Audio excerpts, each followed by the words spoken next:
Dobar dan, alo? Dobar dan. Izvolite. Hoću da pozdravim gošću i da porazgovaram malo sa njom. Može. Dobar dan, Dobar dan. tu sam.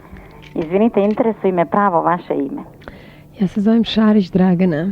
Dragana. Da. A zašto to niste rekli onome, mislim da je bio slušalac koji prvi pitao, nego ste rekli da je pravo vaše ime Baby Doll.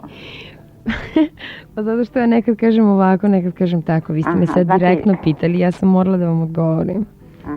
Znači, znali ste da on sigurno zna pa ste zato odgovorili. Da.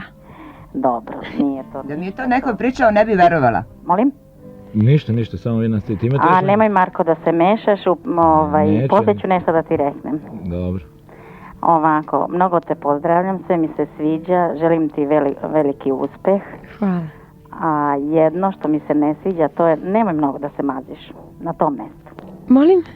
Nemoj mnogo da se maziš. Kako misli da se mazim? Pa tako u razgovoru, pa malo oštrije. Grubo.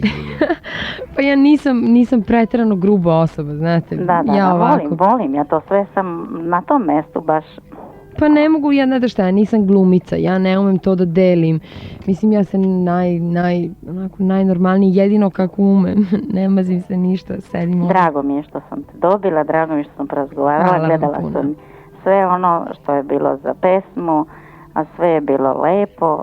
Želim ti mnogo uspeha. Puno, A hvala. Marka da pozdravim, da kažem da je ona žena u pravu što je rekla kako kad najavljuje ovu misiju.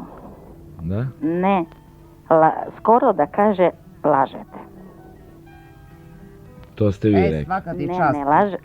ne, ja ne kažem da ste vi rekli, ali skoro tako, ne, niste pogodili.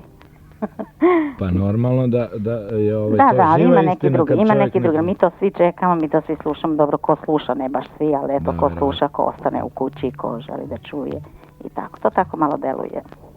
Podržavam mišljenje one žene. Hvala vam, to je znači 2:0. Da, Dobro, doviđenja, prijetno. doviđenja.